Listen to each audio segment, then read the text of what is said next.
توبہ شروع ہو رہی ہے اور یہ بغیر بسم اللہ کے ہے، کیونکہ اس میں زیادہ جو بیان ہے نا وہ منافقین کا ہے۔ اور منافقین کون تھے؟ جو رسول اللہ صلی اللہ علیہ وسلم کو اذیت دیتے تھے، دین کو نقصان پہنچاتے تھے، اللہ کو وہ اتنے برے لگے کہ اللہ نے جہاں ان کا بیان کیا ہے نا زیادہ، اللہ نے اس سورت سے پہلے بسم اللہ ہی نہیں لکھی۔ اور اللہ تعالیٰ کیا کہتا ہے؟ برات من اللہ و رسول، اللہ رسول ساتھ ساتھ۔ دیکھیں ذرا یہ پوائنٹ نوٹ کریں، اللہ نے برات کا بھی اعلان کیا ہے نا، تو وہ بھی اللہ کہتا ہے میرا رسول میرے ساتھ ہے۔ میں کہتی ہوں آپ یعنی کہ بندہ گم ہو جاتا ہے کہ ہر آیت دیکھے، ہر صورت دیکھے، کوئی جگہ ایسی نہیں جہاں اللہ رسول ساتھ ساتھ نہیں، یا تو سامنے ہوگا کلیئر ہوگا، یا پھر انڈائریکٹ ہوگا، یا یہ ڈائریکٹ آیتیں آ جائیں گی یا انڈائریکٹ آ جائے گا۔ انڈائریکٹ مطلب جیسے اللہ نے کہا ہے نماز قائم کرو، تو نماز تو ہم قائم کر ہی نہیں سکتے جب تک ہم بارگاہ مصطفیٰ سے رجوع نہ کریں۔ انڈائریکٹ آیتیں کیا ہیں؟ جیسے اللہ کہتا ہے میرا رسول رحمت بن کے آیا، تو رحمت کیا ہے؟ بارگاہ مصطفیٰ۔ اب اللہ یہ ڈائریکٹ آیت ہے کہ اللہ اپنے رسول کے ساتھ ساتھ ہے۔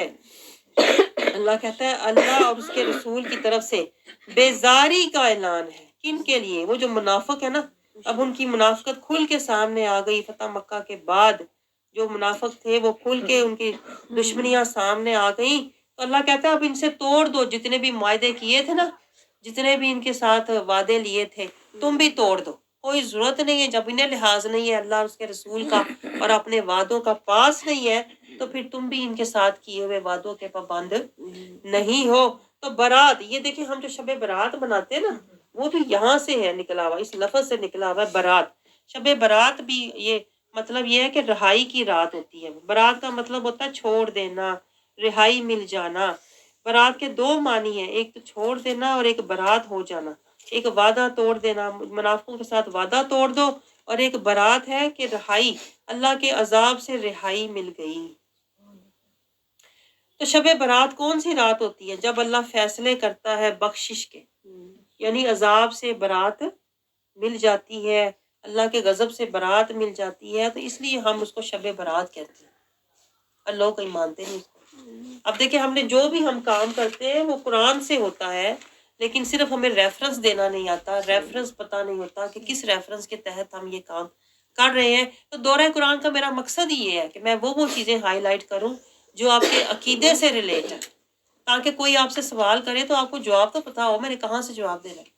اور یہ جواب میں آپ کو کیا کر رہی ہوں، یہ آپ کو میں جنگی تیاریاں کرا رہی ہوں۔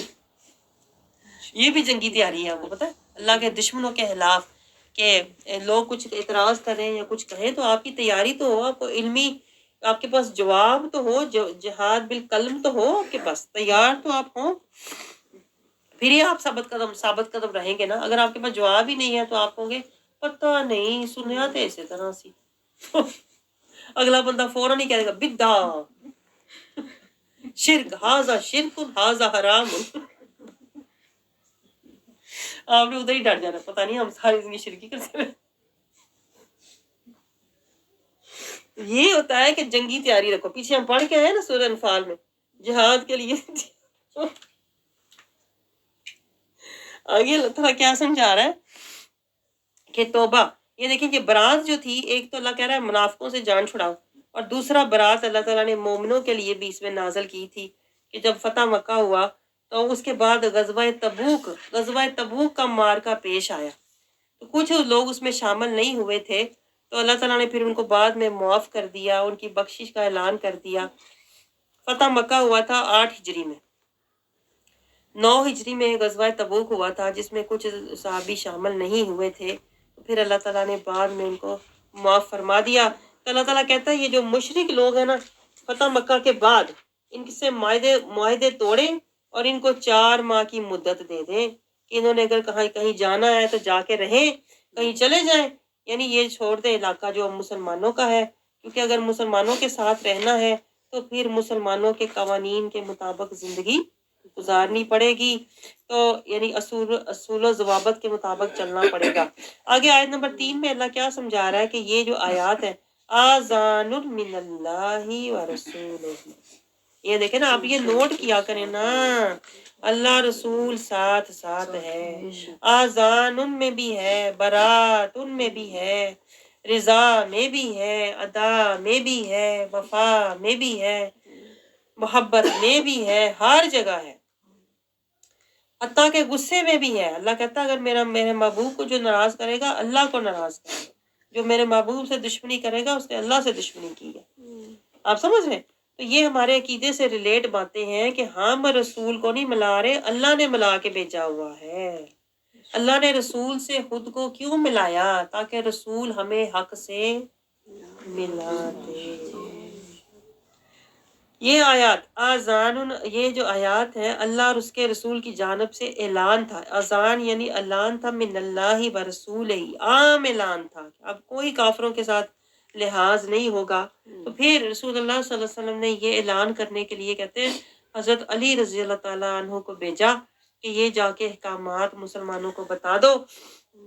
حج کے زمانے میں جا کے بتا دو۔ ابو بکر صدیق رضی اللہ تعالیٰ عنہ کو آپ نے حاجیوں کا امیر بنایا اور علی رضی اللہ تعالیٰ عنہ کو آپ نے مامور فرمایا کہ آپ جا کے یہ اعلان بتا دیں کہ مسلمانوں کو اب اللہ نے برات کا اعلان کر دیا ہے کہ اب منافقوں کے ساتھ بالکل نہیں چلنا، کافروں کے ساتھ بالکل نہیں چلنا، اب رستے جدا جدا ہیں۔ آگے اللہ تعالیٰ کہتا ہے ان کافروں کے ساتھ پھر بھی اللہ کہہ رہا ہے مہلت دو، نرمی کا سلوک کرو، انہیں وقت دو، اور اگر یہ مان جاتے ہیں تو پھر انہیں معاف کر دو، بے شک اللہ پرہیزگاروں کو، آیت نمبر 4، پرہیزگاروں سے محبت کرتا ہے اور اللہ توبہ کو معاف کرتا ہے۔ یعنی اللہ یہ نہیں کہہ رہا کہ ان کافروں کو ہر حال میں مارو، اللہ کہتا ہے نہیں، انہیں تعلیم دو، انہیں حکمت دو، انہیں قانون بتاؤ، اگر مانتے ہیں تو ٹھیک ہے، نہیں مانتے تو پھر انہیں سمجھاؤ اور انہیں کہو کہ اپنی جگہ پہ چلے جاؤ، یہ جہاں جانا ہے چلے جاؤ، یعنی انہیں مہلت دو۔ یہ ہے ہمارا دین۔ ہمارا دین یہ سلوک سکھاتا ہے ہمیں کہ کافروں کے ساتھ ایسا سلوک کرو، نرمی کا سلوک کرو، حکمت سے ان کے ساتھ چلو، اپنا اخلاق نہ چھوڑو، انہیں مہلت دو تاکہ وہ اپنا بندوبست کر لیں۔ ٹھیک ہے نا؟ آگے اللہ تعالیٰ کہہ رہا ہے آیت نمبر 4 سے لے کے 8 تک کہ اگر یہ عہد شکنی کریں، اگر قانون نہ مانے تو پھر ان کے ساتھ لڑو، جہاد کرو ان کے ساتھ۔ لیکن اللہ کہہ رہا ہے ان کی فطرت کیا ہے؟ 8، 12 اور 13 میں آیتوں میں اللہ یہ بتا رہا ہے ان کی فطرت یہ ہے، انہیں جب موقع ملتا ہے نا، ایک تو وعدہ توڑتے ہیں اور اسلام کے خلاف تمہیں تانے دیتے ہیں، قسمیں توڑتے ہیں، سازشیں کرتے ہیں، اور یہ وہی لوگ ہیں، اللہ کہتا ہے یاد رکھنا ان کی فطرت ویسے بدلنی نہیں ہے۔ انہوں نے تمہارے رسول کو نکالا تھا مکہ سے، آج تو مکہ فتح ہوا ہے نا، یہ 8 ہجری کا واقعہ ہے، یہ صورت ہے۔ آج تو مکہ فتح ہوا ہے نا، تو آج یہ ذرا کہتے ہیں نا ذرا ہو گئے تھوڑے، اپنے آپ کو ظاہر کر رہے ہیں کہ ہم مجبور ہیں۔ اللہ کہتا ہے یہ اندر سے مجبور نہیں ہے۔ یہ جنہوں نے نبی کو نکالا تھا، جنہوں نے صحابہ پر ظلم و ستم کیے تھے، وہ کبھی بھی عاجز نہیں ہو سکتے۔ وقتی طور پر ان کی سازشیں رک گئی ہیں لیکن اندر سے یہ اسی طرح کے ہیں، یعنی اور یہ قسمیں توڑنے والے ہیں۔ آیت نمبر 13 میں اللہ کہتا ہے یہ زیادتی کرنے والے ہیں، لیکن اللہ کہہ رہا ہے کہ تم اللہ سے ڈرو اگر مومن ہو۔ جنگ میں بھی اللہ کہتا ہے کہ تم اصول و ضوابط کا خیال رکھو، اور جو مشرک ہیں، کافر ہیں، ان کے حقوق کا خیال رکھو۔ یعنی اللہ یہ سمجھا رہا ہے کہ کسی کے ساتھ زیادتی نہ کرو۔ بے شک کافر تمہارے انڈر کنٹرول آ جائے نا، پھر بھی ان کے ساتھ زیادتی نہ کرو۔ اللہ تعالیٰ کہہ رہا ہے کیا؟ وَيَنْصُرْكُمْ عَلَيْهِمْ، اللہ کہتا ہے اللہ تمہاری مدد کرے گا۔ آیت نمبر 14 میں اللہ تمہاری مدد کرے گا، تم ان سے جنگ کرو، اللہ تمہارے ہاتھوں انہیں عذاب دے گا، انہیں رسوا کرے گا، اور اللہ تمہاری مدد کرے گا۔ یعنی اللہ یہ پسند نہیں کرتا کہ ان کے ساتھ زیادتی کی جائے، انہیں کمزور سمجھ کے ان پر ظلم کیا جائے۔ اللہ کہتا ہے اصول و ضوابط ان کے لیے بھی ہیں اور تمہارے لیے بھی ہیں، چاہے تم طاقتور ہو چاہے تم کمزور ہو، کیونکہ دونوں حالتوں میں تمہارے ساتھ اللہ کی ایمانی مدد ہے، اللہ کی نورانی مدد ہے۔ اور اللہ کہتا ہے وَيَشْفِي صُدُورَ قَوْمٍ مُّؤْمِنِينَ، اور ایمان والوں کے سینوں کو اللہ شفا بخشے گا، ان کے دلوں کا غم و غصہ دور فرما دے گا، اور جس کی چاہے گا توبہ قبول فرما لے گا، اور اللہ بڑا علم والا ہے اور حکمت والا ہے۔ آگے اللہ نصیحت کر رہا ہے کہ تم اپنے آپ کو یہ نہ سمجھنا کہ تم ایسے ہی چھوڑ دیے جاؤ گے۔ یہ دیکھیں اب یہ آیتیں ہمارے لیے ہیں، نصیحت کے لیے ہے۔ یہ نہ سمجھو کہ ہم نے اللہ کا نام لے لیا، مسلمان ہو گئے، نماز پڑھ کے بس بیٹھے بٹھائے ہماری بخشش ہو جانی ہے۔ اللہ کہتا ہے ایسا نہیں ہوگا، بلکہ اللہ تعالیٰ کہتا ہے ایسے نہیں چھوڑے جاؤ گے، پر حالانکہ اللہ نے ایسے لوگوں کو متمیز نہیں فرمایا جنہوں نے تم میں سے جہاد کیا ہے. اللہ کہہ رہا ہے میں تمہارے حالات ایسے کروں گا، میں تم پر آزمائشیں ایسی ڈالوں گا جس سے میں دیکھوں گا کہ تم میرے رستے میں جہاد کرتے ہو کہ نہیں، کہ حالی نماز پڑھ کے سو جاتے ہو. جاہدوا منکم، دیکھیں جاہدوا کا لفظ ہے، جہاد کیا، اور جنہوں نے اللہ کے سوا اور اس کے رسول کے سوا اور اہل ایمان کے سوا کو محرم راز نہیں بنایا. یعنی اللہ کہتا ہے میں یہ دیکھوں گا کہ تم جہاد اور صبر سے پیروی مصطفیٰ کرتے ہو کہ نہیں. یہ دو چیزیں میں نے پہلے بھی آپ کو بتایا تھا، یہ پیچھے بھی گزر چکی ہیں کہ اللہ تعالیٰ کو ہم سے کیا چاہیے. اللہ کو ایک جہاد چاہیے، ایک صبر چاہیے. جہاد صبر سے ہی ایمان ملتا ہے، یہ پوائنٹ نوٹ کریں. نمازیں پڑھنے سے گھر بیٹھے ایمان نہیں ملتا، نہ حالی روزے رکھنے سے ایمان ملتا ہے. جہاد صبر، جہاد اور صبر جب تک ہم میں نہیں ہوگا تب تک ہمارے اندر ایمان نہیں ہوگا. اور اللہ کہتا ہے جب تک میں نے تمہارے ایمان کی جانچ نہیں نہ کرنی میں نے تمہیں چھوڑنا نہیں. مطلب تم کہیں بھی نہیں جا سکتے، نہ دنیا میں نہ آخرت میں کوئی درجہ اور مقام پا سکتے ہو. واللہ خبیر بما تعملون، اللہ باخبر ہے جو کچھ تم کر رہے ہو. آگے اللہ تعالیٰ کیا سمجھا رہا ہے آیت 18 میں اللہ کہہ رہا ہے جو اللہ کی مسجدیں ہیں، اللہ کہتا ہے اللہ کی جو مسجدیں ہیں، اللہ کا جو گھر ہے ان کو کون آباد کرتے ہیں. اللہ کے گھروں کو کون آباد کرے؟ جو ایمان والے ہیں، جو آخرت پر ایمان رکھتے ہیں، یعنی ان کی یہ صفات ہونی چاہیے. مشرکوں کے لیے یہ روا نہیں کہ وہ اللہ کی مسجدیں آباد کریں، حالانکہ وہ خود کفر پر ہیں اور ان لوگوں کے تمام اعمال باطل ہو چکے ہیں. جو کافر مشرک ہوتے ہیں ان کے اعمال تو ضائع ہیں. اللہ کہتا ہے اللہ کا گھر 18 آیت میں دیکھیں، اللہ کہہ رہا ہے اصل میں اللہ کا گھر تو وہ آباد کرے گا نا جس کا دل پہلے تقویٰ کے نور سے آباد ہے. یہ آیت نوٹ کریں، آیت نمبر 18 کہ اللہ کے گھر کو کون آباد کرے گا؟ جس کا دل اللہ کے نور سے آباد ہے، جس کا دل تقویٰ سے آباد ہے، جو کیا اللہ پر اور آخرت پر ایمان رکھتا ہے، جو نماز قائم کرتا ہے، جو زکوٰۃ دیتا ہے. وَلَمْ يَخْشَ إِلَّا اللَّهُ، جو اللہ کے سوا کسی سے نہ ڈرے، یعنی تقویٰ والا ہو، وہ اللہ کے گھر کو آباد کرتے ہیں. فَعَسَىٰ أُولَٰئِكَ أَن يَكُونَ مِنَ الْمُهْتَدِينَ، یہی لوگ ہیں جن کو اللہ جو ہدایت پانے والے ہیں. یعنی اگر آپ کے اندر یہ صفات آ جائیں، آپ کے اندر یہ صفات آ جائیں، دیکھیں آپ بھی مسجد میں جاتے ہیں نا، جاتے ہیں کہ نہیں؟ مسجد کی طرف آپ جاتے ہیں، مسجد جانے کا آپ کو فائدہ تبھی ہوگا جب آپ کے اندر ایک تو جہاد ہو، پھر دوسرا آپ کے اندر صبر ہو، پھر ایمان ہو. ایمان اللہ اور آخرت پر ہو. اللہ اور آخرت پر جس کا ایمان ہوتا ہے نا وہ پیروی مصطفیٰ میں زندگی گزارتا ہے، وہ حضوری مصطفیٰ والا ہوتا ہے. اور جو حضوری مصطفیٰ پیروی مصطفیٰ والا ہوتا ہے نا وہ نماز کو قائم کرتا ہے، پڑھتا نہیں ہے، قائم کرتا ہے. وہ زکوٰۃ صرف دیتا نہیں ہے، دل سے مال کی محبت بھی دیتا ہے. اور وہ اللہ کے سوا کسی سے ڈرنے والا نہیں ہوتا. تو آپ مسجد جاؤ تو آپ کو فائدہ ہے. آپ سمجھ رہے ہیں؟ یہ بڑا گہرا نقطہ نکلا ہے بیچ میں سے. پھر آپ کا جو دورہ مسجد ہے نا اس سے آپ کو ایمان کا دورہ ملے گا، ورنہ آپ دورہ کر کے ادھر سے جا کے ادھر سے باہر نکل آئیں گے. یہ ہدایت آپ کو تب ملے گی جب آپ ایمان لے کر جاؤ گے، تو پھر ہی آپ رحمان لے کر باہر آؤ گے مسجد سے. آگے اللہ تعالیٰ کیا سمجھا رہا ہے کہ یہ جو ظاہری باتیں ہوتی ہیں نا، یہ دیکھیں بظاہر اللہ تعالیٰ بات کر رہا ہے کہ مسجد الحرم کی بات کر رہا ہے، اور وہاں کافر جو تھے نا وہ بڑا اپنے آپ کو فخر محسوس کرتے تھے کہ دیکھو ہم تو یہاں پر بڑی نوکری کر رہے ہیں، کام کر رہے ہیں، حاجیوں کو پانی پلا رہے ہیں. اللہ کہتا ہے یہ ظاہری چیزوں کی تو میری نظر میں ہے ہی نہیں اہمیت. اللہ کی نظر میں اہمیت تو ان چیزوں کی ہے جو میں نے آپ کو پہلے بتائی ہیں کہ تقویٰ والا ہو، ایمان والا ہو، جہاد والا ہو، صبر والا ہو.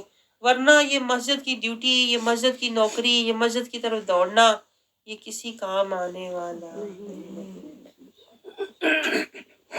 اللہ نے ان کو بھی سمجھا دیا تھا کہ یہ نہ سمجھنا کہ حاجیوں کو پانی پلا دیا ہے. مسجد حرم کی بھی اگر اللہ کہہ رہا ہے اگر تم اس کے مجاور بھی بن جاؤ نا، کیئر ٹیکر مجاور بھی بن جاؤ نا مسجد حرم کے، لیکن اگر تمہارے اندر ایمان نہیں ہے نا اور جہاد نہیں ہے نا تو پھر اس کا کوئی بھی فائدہ تمہیں ہونے والا نہیں. آج ہم کیا سمجھتے ہیں، جڑا مسجد وڑ گیا اللہ دے گھر وڑ گیا بس وہ جنت وڑ گیا.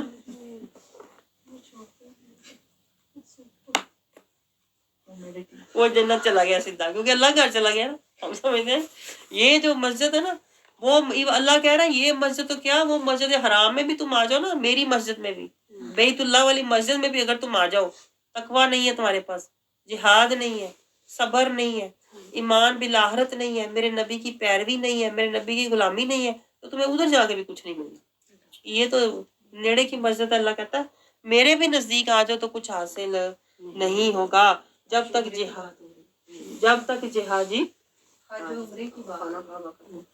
جہاد نہیں کرو گے نا، جب تک پیروی مصطفیٰ نہیں کرو گے نا، جب تک تمہارے اندر ایمان نہیں ہوگا نا، تمہیں کسی بھی مسجد کی نوکری سے یا دوڑ سے کچھ بھی حاصل نہیں ہوگا.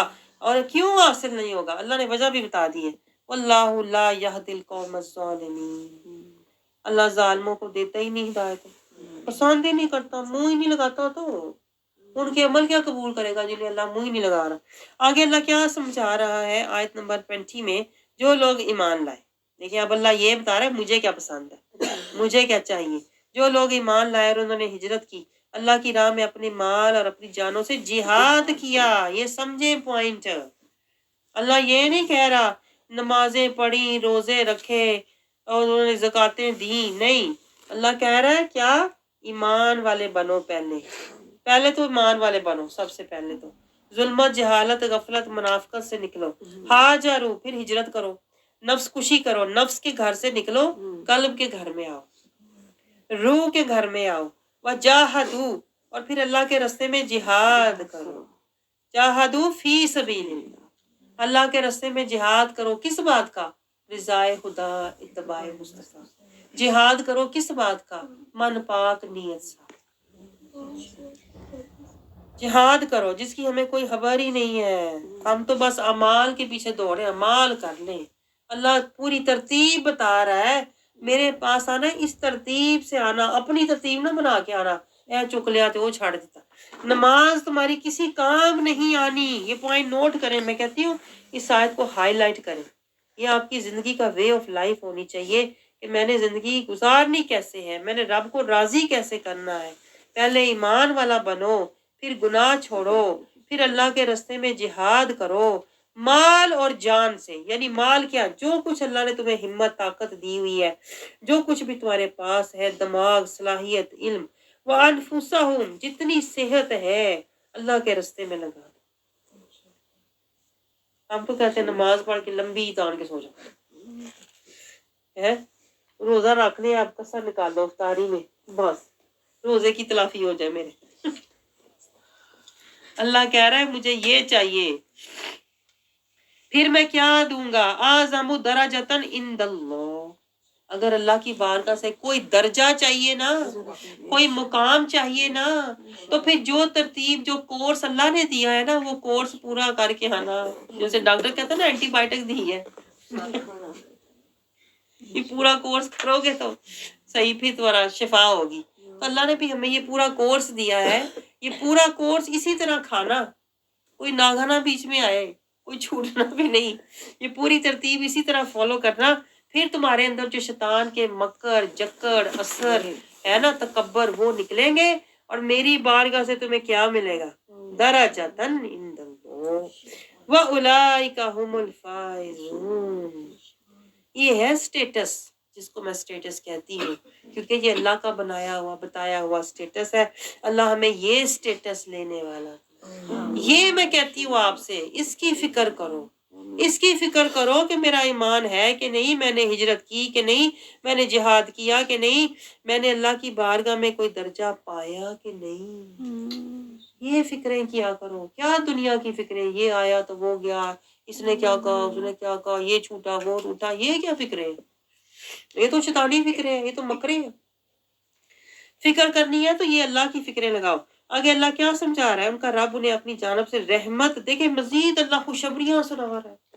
تو ایک قدم آ میں 10 قدم آؤں گا، تو چل کے آ میں دوڑ کے آؤں گا، تو عاجزی سے آ میں دائمی آؤں گا، تو اپنی محبت لے کر آ میں بخشش سے آؤں گا. ان کا رب انہیں اپنی جانب سے رحمت کی اور اپنی رضا کی اور جنتوں کی. دیکھیں کیا کیا خوشخبریاں. میں کہتی ہوں اللہ ادھر ہی بیٹھ جائے، اگے جائے نا سپارہ مکے ہی نہ، ادھر ہی بیٹھ جاتے. رضوان و جنت لہم فیہا نعیم مقیم، ادھر ہی مقیم ہو جاتے ہیں، ادھر ہی مقیم ہو جاتے ہیں. آج سپارہ نہیں ہوتا، مجھے بانا مل جائے گا، میں کہوں گی مقیم جگہ مل گئی تھی تو ادھر ہی بیٹھ جاتے ہیں. یہ دیکھیں پوائنٹ میں آپ کو یہ سمجھا رہی تھی کہ مقیم ہونے کی جگہ یہ ہے جہاں ہمیں قائم رہنا چاہیے. ہم تو اپنی باتوں پہ اور اپنے دکھوں پہ اور باتوں میں لگے رہتے ہیں. اللہ کہتا ہے مقیم ہونا ہے تو یہاں مقیم، جہاں ٹھکانہ بناؤ اپنے آپ کو. یہ ہے قیم الصلاۃ، یہ ہے قیم الصلاۃ. یہ جو ہم نماز میں اللہ کہتا ہے نا قیم الصلاۃ کرو، نقطہ میں نے آپ کو یہ سمجھانا تھا. اقیم الصلاۃ کی حقیقت یہ ہے جو اللہ کہہ رہا ہے کہ نماز کو قائم کرو. کیسے کرو؟ ایمان والے بنو، ہجرت کرو، جہاد کرو، اللہ کے راستے میں لڑو، حق پر استقامت سے جمے رہو. یہ ہے اقیم الصلاۃ. اب آپ مجھے بتائیں ہمیں اقیم الصلاۃ کا شعور ہے کچھ؟ ہم تو جائے نماز پہ نماز کو چھوڑ کے نا اس کو ادھر ہی گڈ بائے کہہ کے آگے نکل جاتے ہیں. آگے دیکھیں، آگے اللہ تعالیٰ ہمیں یہ جو آیت ہے نا، میں کہتی ہوں یہ آیت اگلی آیت پہ ذرا آگے بھی اللہ خوشخبریاں ہی سنا رہا ہے، خوشخبریاں ہی سنا رہا ہے. خالدین فیہا ابدا ان اللہ عندہ اجر عظیم. اللہ کہتا ہے تو ہو جا مقیم، میں تجھے دوں گا اجر عظیم. یعنی اللہ کیا کہہ رہا ہے؟ مقیم سے اللہ کیا کہہ رہا ہے کہ تو دائم میرے رستے میں مجاہدہ کر تو وہ بن جائے گا. جب تک تو میرے پاس آئے گا نا اجر عظیم جمع ہوتا جائے گا تو پھر اجر عظیم بن جائے گا.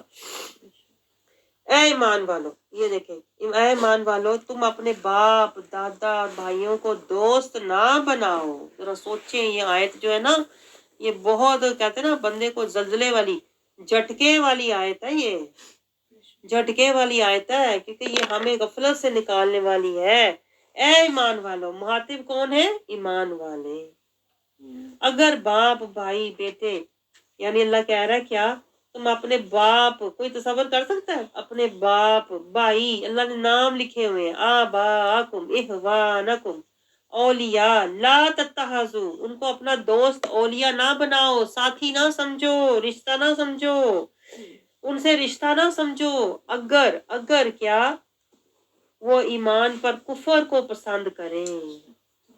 یعنی اگر تمہارے باپ اور تمہارے بھائی سنت، شریعت، طریقت، اطاعت، محبت اور اتباع رسول کی پرواہ نہیں کرتے نا تو پھر تم بھی ان کی پرواہ نہ کرو. یہ اللہ سمجھا رہا ہے. کیوں؟ کیونکہ اللہ تعالیٰ کہہ رہا ہے کہ یہ جو وَمَن يَتَوَلَّ مِنْكُمْ يَتَوَلَّهُمْ مِنْكُمْ، جو تم میں سے ایسا کرے گا، تم میں سے جو شخص بھی انہیں دوست رکھے گا نا. اب دیکھیں اللہ کیا کہہ رہا ہے، آپ تصور نہیں کر سکتے اللہ یہاں کیا کہہ رہا ہے، آپ سوچ ہی نہیں سکتے، آپ کو سمجھ ہی نہیں آ رہی اللہ کیا کہہ رہا ہے. اللہ کہہ رہا ہے تیرے رشتے کچھ بھی نہیں اگر وہ ایمانی نہیں ہے نا. آپ سوچے ذرا کتنی گہری بات ہے. یہی تو میں نے پیچھے بتایا تھا نا، اصل رشتے کون سے ہوتے ہیں؟ جو نورانی ہے، جو روحانی ہے، جو مدنی ہے، جو اسلامی ہے، جو قلبی ہے، جو حبی ہے، وہ دائمی ہے. یہ دیکھیں یہ آیت گواہ ہے میرے اس بات کی. اللہ کہہ رہا ہے تیرا باپ تیرا بھائی کچھ بھی نہیں اگر وہ ایمانی نہیں ہے، اگر وہ نورانی نہیں ہے، اگر وہ مدنی نہیں ہے، اگر وہ روحانی نہیں ہے. اللہ کہتا ہے ان کو دوست بناؤ ہی نا، ان سے تعلق رکھو ہی نا. اگر تم رکھو گے ان سے تعلق فَأُولَئِكَ هُمُ الظَّالِمُونَ، تو تم کس کیٹیگری میں آؤ گے؟ ظالموں کی کیٹیگری. ہم کرتے ہیں ایسا؟ ہم تو کرتے ہی نہیں. ہمیں تو خود نہیں خیر نہ پتا کہ ہم ہیں کیا ہے. تو ہم تو رشتوں کے پیچھے لڑتے مرتے، سازشیں کرتے ادھر کی ادھر لگاتے، اس کو پکڑ کے رکھو، اس کو چھوڑ دو، اس کو جکڑ کے رکھو، اے نہ جائے او نہ جائے۔ اللہ کہتا ہے فکر کرنی ہے تو ایمان کی کر، رحمان کی کر، قرآن کی کر، رشتوں کی نہ کر۔ ہم تو ساری زندگی رشتوں کے غم میں گل کے دنیا سے چلے جاتے ہیں، اس لیے کہ ہم قرآن سے بے خبر ہیں۔ یہی تو میں آپ سے کہتی ہوں، ہم نے قرآن غفلت کا پڑھا ہوا، ہم نے قرآن جو ہے نا ہم نے جہالت کا پڑھا ہوا ہے، اس لیے ہمیں پتہ ہی نہیں کہ رحمان کیا کہہ رہا ہے۔ اللہ کہہ رہا ہے اصل رشتہ میرا رشتہ ہے، وَيَبْقَى وَجْهُ رَبِّكَ ذُو الْجَلَالِ وَالْإِكْرَامِ، رشتہ اس کا ہے جو سچی ذات ہے۔ فَقَدِ اسْتَمْسَكَ بِالْعُرْوَةِ الْوُثْقَىٰ، پکا رشتہ اس کا ہے جو رحمان ہے۔ آپ سمجھ رہے ہیں؟ اللہ کہتا ہے لَنْ فِصَامَ لَهَا، نہ ٹوٹے نہ چھوٹے نہ روٹے، یہ ہے اللہ کا رشتہ۔ آپ سوچیں آپ نے کون سا رشتہ لینا، دنیا کے فنا والے رشتے لینے ہیں یا رب کا بقا والا رشتہ؟ اگر بقا والا رشتہ چاہیے تو پیچھے بڑا جہاد ہے، صبر ہے، توکل ہے، ریاضت ہے، محنت ہے، پل پل مرنا ہے، لیکن اخیر اپنے رب کے پاس ہی جانا ہے۔ تو کہتے نا مرنا تو ہے ہی، کیوں نہ اس کی رضا کے رستے میں، اس کی محبت کے رستے میں مر جائیں تو وہ شہادت کا مرتبہ تو پائیں گے نا ہم۔ آگے اللہ مزید دیکھیں اسی بات کو ایکسپلین کر رہا ہے جو اللہ نے یہاں بتائی ہے نا آیت 23 میں، اسی کو اللہ ڈیٹیل سے بتا رہا ہے۔ اے نبی آپ انہیں بتا دیں، اب آپ نبی کی زبان سے اللہ کہہ رہا ہے میرا محبوب ایک رشتہ تیرا، ایک سچا رشتہ میرا، باقی سارے رشتے فنا۔ اے نبی مکرم آپ انہیں فرما دیں اگر تمہارے باپ دیکھیں باپ کا نام آیا کہ نہیں، پھر اللہ آگے کیا کہہ رہا ہے، اب ناؤکم تمہارے بیٹے، اے جو ہمیں جان سے پیارے ہوتے ہیں، میری آنکھوں کے تارے، میری ڈارلنگ، میرا بیٹا نظر آئے، میرا تو دن نہیں چڑھتا، سورج نہیں نکلتا ہے، یہ ہمارا ہوتی ہے۔ اللہ کیا کہہ رہا ہے تمہارے بیٹے، اور یہاں پر لکھا ہوا بریکٹ میں بیٹیاں بھی، اور کیا تمہارے بھائی۔ دیکھیں اللہ نے پوری فہرست نہیں جیسے ہوتی آپ کی فیملی کی پوری فہرست ہے۔ اللہ کہتا ہے اگر قرآن نہیں ہے نا تو تیرا خاندان نہیں ہے، پھر تیرا خاندان کچھ بھی نہیں، اگر قرآن نہیں، رحمان نہیں، کچھ بھی نہیں تیرا خاندان۔ تیرے بیٹے، تیرے بھائی، ساتھ بہنیں بھی یہاں لکھا ہوا ہے، اور تیری بیویاں ہیں، اور تمہارے رشتے دار ہیں، اور تمہارے مال جو تم ساری زندگی کمائیاں کرتے رہتے ہو، محنتیں جابیں کر کے، اور تمہارے کاروبار ہیں جو تمہیں بڑے پیارے ہیں، بزنس میں لاس نہ ہو جائے، جو تم ڈرتے ہو میرا لاس نہ ہو جائے، نماز جاندی جائے، رمضان جاندہ جائے، کاروبار نہ میرا جائے۔ آج ہم کیا کہتے ہیں، جاب پہ تو جانا ہے نا، جاب تو کرنی ہے، قرآن دی خیر ہے، قرآن نو پاسے رکھ دے، اور رحمان دی بھی خیر ہے، جاب نہ میری مس ہو، یعنی دنیا کی جاب نہ مس ہو، رحمان کی جاب میں نے کبھی کی نہیں ہے۔ سوچے ذرا ہماری بے نیازی، رحمان کی نوکری نہیں کبھی کی ہے، شیطان کی نوکری کے پیچھے دوڑ رہے ہیں، جو دنیا کی دکان اس نے سجائی ہوئی ہے نا اس کا بڑا دھیان ہے، لیکن جو رحمان کی نوکری ہے نا قرآن، جو رحمان کی نوکری ہے نا ایمان، اس کا پتہ ہی نہیں، وہ نوکری لی نہیں آج تک۔ اور دنیا کے لیے ہمارے پتہ کیا الفاظ ہوتے ہیں، نوکری تو جانا ہے نا، پاویں بارش ہے، پاویں آندھی ہے، پاویں طوفان ہے، بے شک طبیعت خراب ہے، 2 گولیاں کھا کے میں جاب پہ چلی، وہ تو جانا ہی ہوتا ہے نا۔ پھر میں تو حیران ہوتی ہوں کہ دنیا کی نوکری کا اتنا دھیان ہے، اور رحمان کی جو نوکری قرآن ہے اس کا پتہ ہی نہیں۔ یہ ہمارا حال ہے۔ تو اللہ اسی لیے تو یہ ساری لسٹ دے رہا ہے۔ اللہ کہہ رہا ہے یہ نوکریاں کرتے پھرتے ہو، یہ جو کاروبار کرتے پھرتے ہو، کس لیے؟ میری خاندان میں بڑی دکھ ہو، میرا بڑا نام ہو، میری بڑی عزت ہو۔ اللہ کہتا ہے یہ سارا کچھ جو تم نے کمایا، پایا، لایا، دکھایا، بنایا، یہ سب اللہ کہتا ہے وہ مکانات، دیکھیں مکانات جو تمہیں بہت پسند ہیں، اللہ کہتا ہے یہ ساری تیری زندگی کی کمائی ایک طرف، اور تمہارے نزدیک اللہ اور اس کے رسول، اگر یہ ساری چیزیں جو ہے نا تیری، باپ، بیٹے، بھائی، خاندان، رشتے دار، کمائیاں، جائیدادیں، اگر تمہیں پسند ہے نا، تمہیں پسند ہے، اللہ اور اس کے رسول کی راہ میں جہاد سے زیادہ پسند ہے، تو اللہ کہہ رہا ہے پھر ذرا انتظار کر، تو دیکھ میں تیرے ساتھ کرتا کیا، ایسا تیرے اوپر مرض ڈالوں گا نا، ایسی بیماری، ایسا عذاب تیرے اوپر آئے گا نا، تو بس تھوڑا سا انتظار کر لے،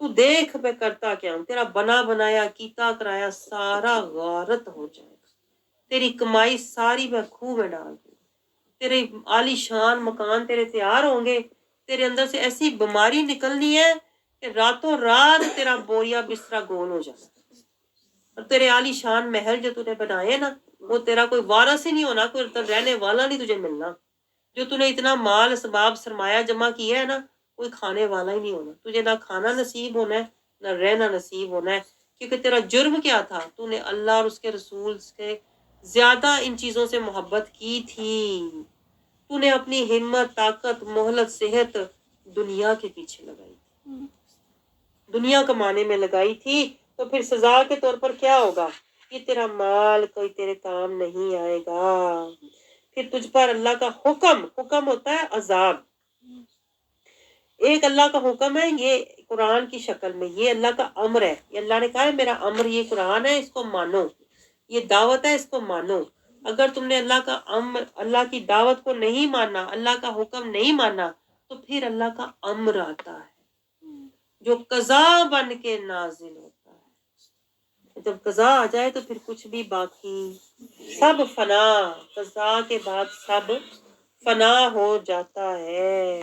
اور آگے اللہ کیا کہہ رہا ہے، واللہ لا یہدی القوم الفاسقین، اور جو اس طرح کے فاسق لوگ ہوتے ہیں نا، جو ساری زندگی اپنے گھر بار، اپنی آل اولاد اور مال اور پیسے سے محبت کرتے رہتے ہیں، اللہ کہتا ہے یہ اصل میں حال کے فاسق لوگ ہیں، کہ اللہ نے تو کہا تھا دل لگاؤ میرے ساتھ، اللہ نے تو کہا تھا دماغ لگاؤ قرآن کے ساتھ، اللہ نے تو کہا تھا ہمت طاقت لگاؤ میرے نبی کے ساتھ، تو تم نے سارا کچھ میری نافرمانی کی، اللہ کہتا ہے ایسے لوگ پھر فاسق ہیں، اور فاسقوں کا کچھ بھی کمایا ہوا ان کے کام نہیں آتا۔ اب آپ یہ پوائنٹ ذرا نوٹ کریں، ان کی نمازیں بھی ان کے کام نہیں آتی، ان کے حج روزے بھی ان کے کام نہیں آتے، کس وجہ سے؟ اس وجہ سے کہ انہوں نے دنیا کے ساتھ محبت اللہ اور اس کے رسول سے زیادہ کی تھی، دنیا کے ساتھ دل لگایا تھا، تو اس کے صدقے بدلے پھر اللہ تعالیٰ ان کے ساتھ غضب ناک ہوا، اور اللہ نے انہیں فاسقین کی کیٹیگری میں ڈال دی، ان کی جو نمازیں تھیں وہ بھی ساری فویل للمصلین، ضائع ہو گئی، روزے بھی ضائع ہو گئے، کیونکہ وہ جاہلین کے روزے تھے، وہ غافلین کی نمازیں تھیں، اور وہ حج عمرہ بھی تھا نا، وہ منافقین کا تھا، انہیں کچھ بھی پھر حاصل آگے اللہ کیا سمجھا رہا ہے، آیت 25 سے لے کر اب جنگ حنین کا بیان شروع ہو رہا ہے۔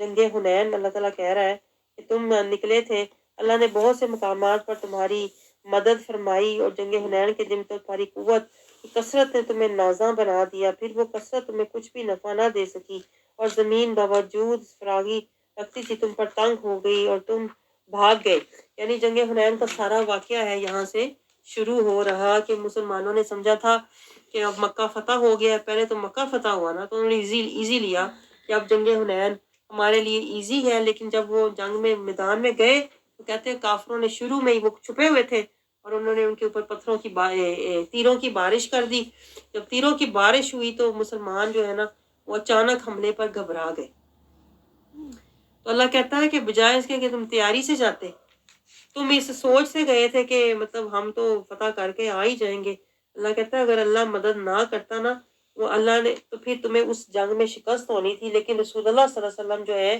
وہ اس جنگ حنین میں سب سے آگے تھے، جب آپ صلی اللہ علیہ وسلم نے دیکھا نا کہ یہ صحابہ اچانک حملے سے گھبرا گئے ہیں، تو رسول اللہ صلی اللہ علیہ وسلم اپنا خچر لے کے آگے نکل آئے، دشمنوں کے بیچ میں آ گئے، اور جو رسول اللہ صلی اللہ علیہ وسلم کے عاشق تھے، ابو بکر صدیق رضی اللہ عنہ، حضرت زید، وہ سب رسول اللہ صلی اللہ علیہ وسلم کے ساتھ تھے، تو اللہ یہ سمجھا رہا ہے کہ ثم انزل اللہ سکینتہ علی رسولہ وعلی المؤمنین، کہ جب تم عام جو مومن تھے وہ عام مسلمان تو گھبرا گئے، لیکن اللہ نے سکینہ نازل کیا اپنے رسول پر، اور کس پر سکینہ نازل کیا؟ جو میرے رسول کے ساتھ تھے، جو ان پر اللہ نے سکینہ نازل کر کے ان کو ثابت قدم رکھا۔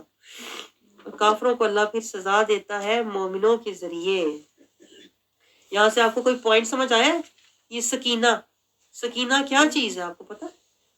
سکینہ حق پر استقامت کو کہتے ہیں۔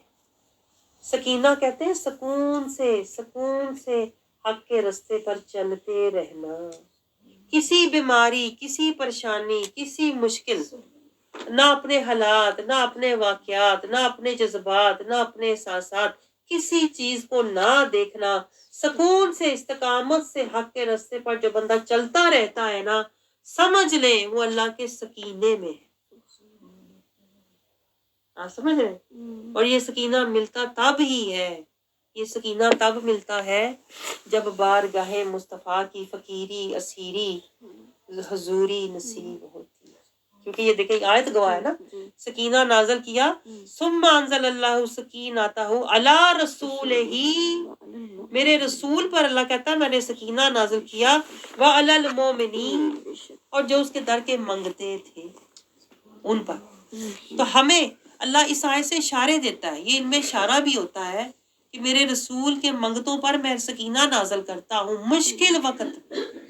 اب ہم پہ بھی آزمائشیں آتی ہیں کہ نہیں، تکلیفیں، بیماریاں، پریشانیاں آتی ہیں، لیکن اگر ہم بھی رسول اللہ صلی اللہ علیہ وسلم کے منگتے بنے رہے، فقیری اسیری حضوری میں وقت گزاریں گے، ذکر، فکر، شکر، صبر، تو اللہ ہم پر بھی سکینہ نازل کرے گا، اور وہ سکینہ ہمیں چلائے گا، اور لوگ دیکھ کر حیران ہوں گے کہ یہ چل کیسے رہی ہے۔ تو یہ راز دیکھیں اللہ نے کھولا ہے کہ تم نہیں چل رہے ہوتے، میرا سکینہ تمہیں چلا رہا ہوتا ہے، میرا سکینہ تمہیں بچا رہا ہوتا ہے۔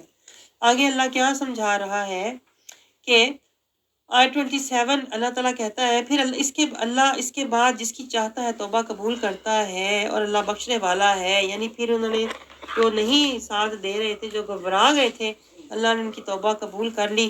آگے اللہ مشرکوں کی، کافروں کے بارے میں بیان کرتا ہے کہ یہ سراپا نجس ہیں۔ فتح مکہ ہو چکا تھا نا، جب فتح مکہ ہو چکا تو پھر اللہ نے کلیئر ان کی حقیقت اور احکامات دونوں بیان کر دیے کہ یہ کافر جو ہیں، یہ جو مشرک ہیں، انہیں دور رکھو، انہیں اللہ کے پاک گھر سے دور رکھو۔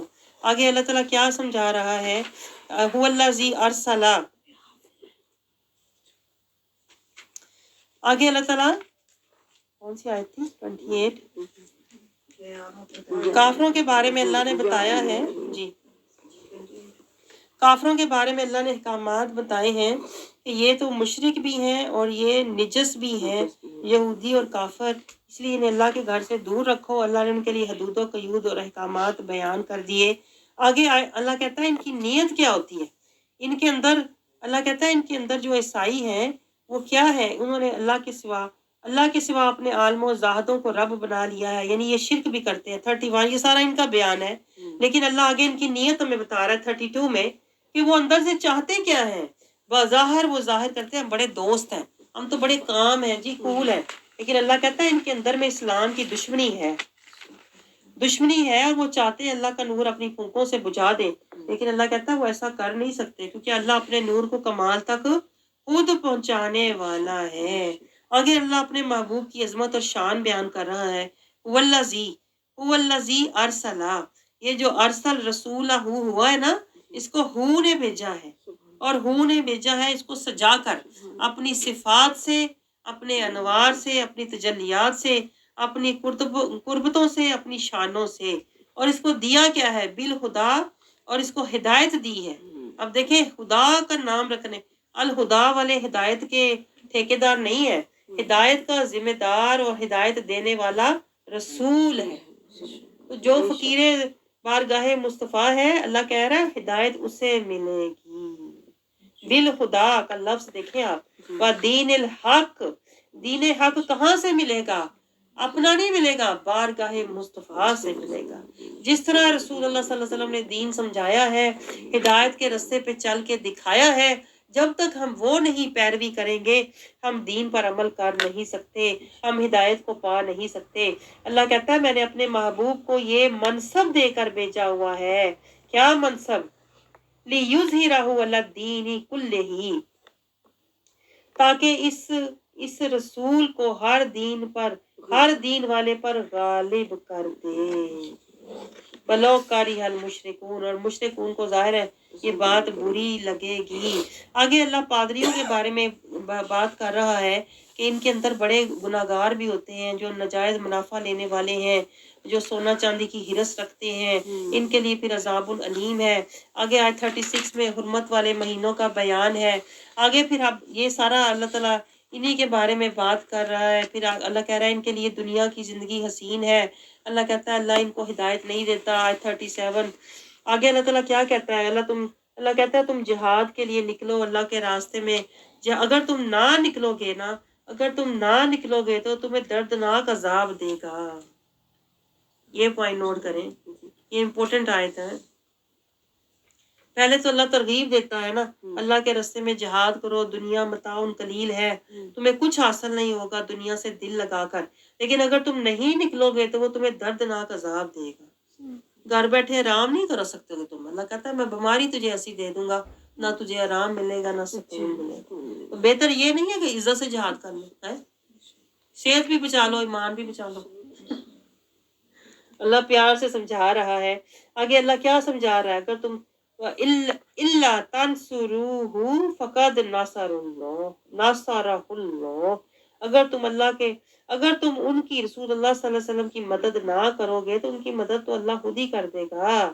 یعنی یہ نہ سمجھو جو اللہ کہہ رہا ہے جہاد کرو تو اللہ کوئی محتاج ہے، استغفر اللہ، یا میرا رسول کسی بات کا محتاج ہے، یا میرا دین تمہارے جہاد کا محتاج ہے، ایسی بات نہیں ہے۔ اللہ کہتا ہے تم جہاد کرو گے اپنے ایمان کے لیے، اپنے آپ کو فساد سے بچانے کے لیے، تو اللہ تو اپنے محبوب کی مدد خود کرنے والا ہے۔ پھر وہ واقعہ جب نبی صلی اللہ علیہ وسلم نے ہجرت کی تھی، رسول اللہ صلی اللہ علیہ وسلم نے حضرت ابوبکر صدیق کے ساتھ دشمنوں سے جب ہجرت کر کے مدینہ پہنچے تو رستے میں کیا ہوا، آیت 40 میں یہ واقعہ ہے، لا تحزن، جب رسول اللہ صلی اللہ علیہ وسلم غار ثور میں چھپے ہوئے تھے اور جو مشرک تھے وہ بالکل آگے تھے کنارے پہ، تو ابوبکر صدیق گھبرا گئے، تو اللہ نے کیا کہا، اللہ نے یہ آیت نازل کی، رسول اللہ صلی اللہ علیہ وسلم نے فرمایا لا تحزن ان اللہ معنا۔ میں آپ کو بتاؤں یہ بہترین دعا ہے، یہ بہترین دعا ہے، ہمیں شعور ہی نہیں ہے۔ جب آپ انتہا کی مشکل میں پھنس جائیں نا، جیسے رسول اللہ صلی اللہ علیہ وسلم دیکھے ادھر سے مشرکوں سے بھاگ رہے تھے اور چھپ رہے تھے بہت، یعنی کہ یہ نہیں کہ رسول اللہ کو ڈر خوف تھا، یہ بات نہیں ہے۔ اللہ ہمیں سکھانے کے لیے کہ تمہارے اوپر جب انتہا کی مشکل آ جائے نا، ایک تو توکل اللہ رکھنا، اور ایک کیا، لا تحزن ان اللہ معنا۔ یہ نہ ہو کہ تم خود ہی گر جاؤ ڈپریشن کے مریض بن کے، ہائے ان سے کچھ نہیں ہو سکتا۔ لا تحزن، اللہ کہتا ہے جب تم یہ رکھو گے نا توکل اللہ، فانزل اللہ سکینتہ علیہ، اللہ پھر سکینہ نازل کرے گا، وایدہ بجنود لم تروہا، اور تمہاری مدد ایسے فرشتوں سے کرے گا جو تمہیں نظر بھی نہیں آئیں گے۔ تم اکیلے بیٹھے ہو گے، فرشتے تمہارے پاس آئیں گے، تمہیں خوشخبریاں سنائیں گے، گھبراؤ نہیں، اللہ تمہارے ساتھ ہے۔ تو اللہ تعالیٰ یہ ہمیں نا رستہ دکھا رہا ہے کہ جہاد کرنا کیسے ہے، اور پھر جب جہاد پہ حالات مشکل ہو جائیں تو پھر بچنا کیسے ہے۔ اب آیت 38 میں اللہ تعالیٰ یہی بات ہمیں سمجھانے کے بعد آیت 40 میں اللہ تعالیٰ نے پھر رسول اللہ صلی اللہ علیہ وسلم کی مثال سے ہمیں سمجھایا ہے کہ جیسے میرا رسول میرا ذکر کرتے ہوئے، میری فکر کرتے ہوئے، میرا شکر کرتے ہوئے، میرے پر صبر اور رضا توکل کرتے ہوئے آ رہا تھا نا، اس طرح تم بھی آؤ میرے راستے میں۔ جس طرح میرے محبوب کی نظر میری رضا پر تھی، اس طرح تم بھی اپنی نظر میری رضا پر رکھا کرو۔ تو مقصد یہ نہیں ہوتا کہ اللہ ہمیں مصیبتوں میں ڈال رہا ہے، مقصد اللہ کا یہ ہوتا ہے کہ اللہ ہمیں غفلتوں، جہالتوں، منافقتوں سے نکال کے ہمیں پاک کر رہا ہوتا ہے، اس لیے اللہ نے جہاد کا حکم دیا ہے۔ آگے اللہ تعالیٰ کیا کہہ رہا ہے آیت 47 49 میں، اللہ کہتا ہے کہ ان منافقوں، کافروں، مشرکوں سے الرٹ رہو، یہ فتنے باز ہیں، یہ تمہاری جاسوسی کرتے ہیں اور یہ ظالم ہوتے ہیں 47 میں، اور یہ فتنے کی کوششیں کرتے رہتے ہیں۔ آگے اللہ تعالیٰ کیا کہہ رہا ہے کہ اس طرح کے جو لوگ سمجھتے ہیں کہ ہم جہاد نہیں کریں گے تو گھر بیٹھیں گے تو پتہ نہیں ہمیں عیش و عشرت والی زندگی ملے گی، اللہ کہتا ہے ایسا نہیں ہوگا۔ اللہ کہتا ہے گھر بیٹھے ہی بیماریاں آ جانی ہیں تمہارے اوپر، گھر بیٹھے ہی پریشانیاں آ جانی ہیں، گھر بیٹھے ہی فتنے آ جانے ہیں، اس سے بہتر ہے کہ تم اللہ کے راستے میں جہاد کرو تاکہ اپنی آخرت بچاؤ اور اپنا ایمان بچاؤ. اور اللہ کافروں کو گھیرے ہوئے ہے. آگے اللہ کیا کہہ رہا ہے؟ اللہ منافقوں کی فطرت سمجھا رہا ہے کہ جب آپ کو کوئی بھلائی ملتی ہے تو انہیں اچھا نہیں لگتا، وہ جب آپ کو کوئی مشکل پیش آتی ہے تو انہیں اچھا لگتا ہے. یعنی اللہ یہ کہہ رہا ہے کہ ان لوگوں کی پرواہ نہ کرو جو آپ کو باتیں سناتے ہیں نا کہ اب یہ قرآن کے راستے پہ لگ گئی ہے، اب یہ تو اسی طرف اس دین کی ہو کے رہ گئی ہے. اللہ کہتا ہے کیا اے حبیب آپ فرما دیں کہ ہمیں ہر چیز کچھ نہیں پہنچے گا. 51 وہی کچھ پہنچے گا جو اللہ نے ہمارے لیے لکھ دیا ہے. یعنی یہ نہیں کہ ہم جہاد کرنے نکلے ہیں تو بیماری آ گئی تمہارے راستے میں گر گئی، نہ نکلتی تو میں بچ جاتی. اللہ کہتا ہے یہ بات نہیں ہے، وہی کچھ ہوگا جو اللہ نے ہمارے لیے لکھ دیا ہے. ہوا مولانا وعلی اللہ فلیتوکل المؤمنون. اللہ کیا سمجھا رہا ہے کہ جب تم اللہ کے راستے میں نکلو تمہیں کوئی تکلیف پہنچے نا تو اس کو بھی رحمت جانو کہ اللہ نے اس تکلیف سے تمہارے گناہ معاف کیے ہیں، تمہارا صدقہ اللہ نے لیا ہے، تمہاری بلائیں اللہ نے ٹالی ہیں. تو حق کے راستے میں جو مصیبتیں آئیں تو پھر یہ سوچا کرو ہوا مولانا، میرا تو اللہ مولا ہے کیونکہ میں اللہ کے راستے میں نکلا ہوں اور مجھے اسی پر توکل کرنا چاہیے. یہ نہیں سوچنا چاہیے کہ اب میرے درد ہے مرض ہے تو میں نے اب جانا نہیں ہے. فَلْيَتَّوَكَّلِ الْمُؤْمِنُونَ.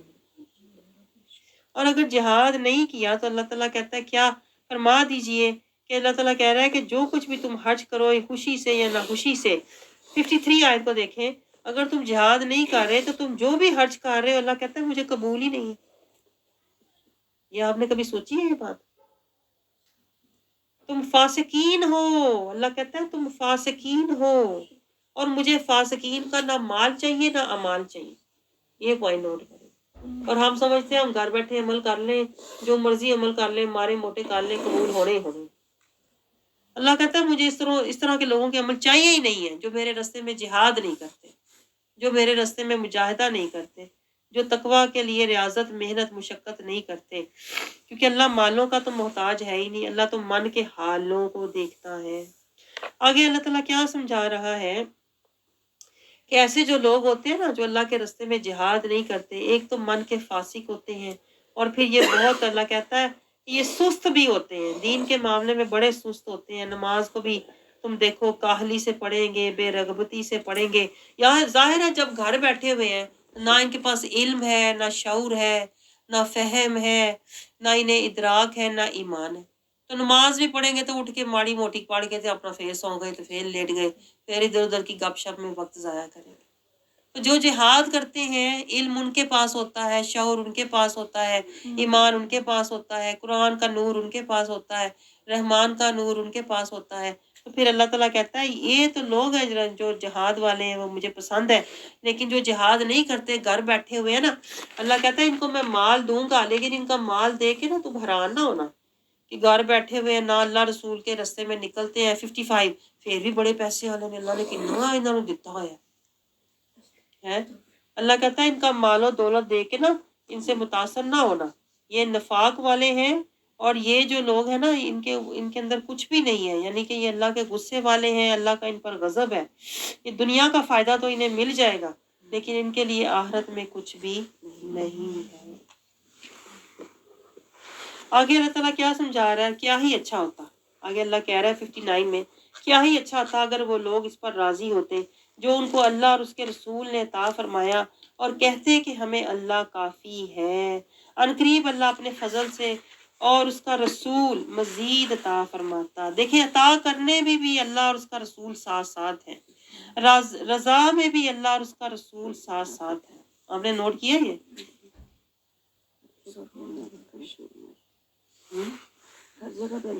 اللہ اور اس کا رسول ساتھ ساتھ ہے. اللہ کہتا ہے جو کچھ دیا ان کو اس پر راضی ہوتے. کس نے دیا؟ اللہ اور اس کے رسول.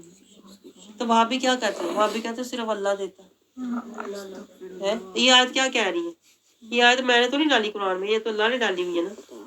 اللہ کہتا ہے ما اتاہم اللہ ورسولہ، دینے والی ذات صرف اللہ کی تو ہے لیکن رسول بھی ساتھ ہے. یہ آیت دیکھیں آپ، میں کہتی ہوں یہ آیتیں زبانی یاد کریں آپ، یہ آپ کا ہتھیار ہے، یہ آپ کی ایمان کی طاقت ہے. اللہ نے خود کہا ہے ما آتاہم اللہ ورسولہ، اللہ کہتا ہے جب اللہ اور اس کا رسول انہیں عطا کرتا ہے وقالوا حسبنا اللہ، کہ مجھے اللہ کافی، حسبنا اللہ یؤتینا اللہ من فضلہ ورسولہ، اللہ کہتا ہے اللہ نے اپنے فضل سے دیا اور رسول نے دیا۔ آگے اللہ کیا سمجھا رہا ہے؟ کیا یہ ہمارا عقیدہ ہے جو اللہ ہمیں سمجھا رہا ہے، یہ جو آیت 59 ہے نا، یہ ہمارا عقیدہ ہے۔ آگے اللہ کیا سمجھا رہا ہے کہ اللہ تعالیٰ آگے کہہ رہا ہے آیت نمبر 60 میں کہ بے شک صدقات محض غریبوں، محتاجوں اور ان کی وصولی پر صدقہ خیرات کا اللہ تعالیٰ نے یہاں حکم دیا، کس کو دو، کن پر یہ لگانے چاہیے، کن کے لیے یہ جائز ہے لینا۔ اور آگے 61 میں اللہ کہہ رہا ہے کہ یہ جو منافق ہیں، ان منافقوں میں سے وہ لوگ ہیں جو نبی کو ایذا پہنچاتے ہیں۔ استغفر اللہ۔ نبی کو کس طرح ایذا پہنچاتے ہیں؟ کہتے ہیں لو جی یہ جو نبی ہے، کہتے ہیں مجھے سب پتہ ہے، اگر انہیں پتہ ہوتا تو پتہ نہ ہوتا ہم منافق ہیں۔ اس طرح ایذا پہنچاتے تھے رسول اللہ کو۔ اب رسول اللہ صلی اللہ علیہ وسلم دیکھیں، اللہ تعالیٰ نے رسول اللہ صلی اللہ علیہ وسلم کو عادت کا سادہ بنایا ہوا تھا، جو آ کے کہتا تھا میری یہ ضرورت ہے آپ پوری کر دیتے تھے، جو کہتا تھا مجھے یہ چاہیے آپ دے دیتے تھے، جو کہتا تھا میرا یہ مسئلہ ہے آپ بات سن لیتے تھے، مان لیتے تھے۔ آپ نے کبھی نہیں کہا اچھا میں پتہ کرانا ہوا تیرا، اچھا میں ذرا تحقیق کرا لوں پھر دوں گا، آپ کی ایسی عادت نہیں تھی۔ تو یہ جو ہوتے تھے نا منافق، وہ اس بات کو آپ اس کو بھی آپ کے خلاف یوز کرتے تھے۔ دیکھیں ذرا منافقانہ فطرت، ایک تو مطلب نکال لیتے تھے اور دوسرا بات پہ الزام لگاتے تھے انہیں تو کچھ پتہ ہی نہیں ہے، یہ تو ہماری باتوں پہ فوراً یقین کر لیتے ہیں، ادھر آپ نے کہا ادھر مان لیا، یہ تو کان ہے۔ تو اللہ کہہ رہے ہیں حقیقت کیا ہے؟ حقیقت کیا ہے کہ میرا محبوب تو میرے حکم کا انتظار کرتا ہے، یہ نہیں کہ وہ کان ہے، وہ تو تمہاری صرف میرے لیے سنتا ہے، میں اسے کہتا ہوں کہ جو آئے اسے بٹھا لو، جو آئے اس کی سن لو، اس کی ضرورت پوری کر دو۔ اس کا مطلب یہ نہیں کہ میرے محبوب کو کچھ پتہ ہی نہیں ہے۔ اللہ کہتا ہے جو تم میں سے ایمان لے آئے، اللہ ان کے لیے اللہ کی رحمت ہے، جو رسول اللہ صلی اللہ علیہ وسلم کو بد گمانی اور بد زمانی کے ذریعے اذیت پہنچاتے ہیں ان کے لیے دردناک عذاب ہے۔ یہ دیکھیں کتنی کلیئر آیت ہے کہ جو رسول اللہ صلی اللہ علیہ وسلم کی شان میں ذرا بھی گستاخی کرے اس کے لیے کیا ہے؟ دردناک عذاب۔ اس لیے بارگاہ مصطفیٰ میں زبان کھولتے ہوئے، عرض پیش کرتے ہوئے، ثنا کرتے ہوئے 1000 بار سوچنا چاہیے۔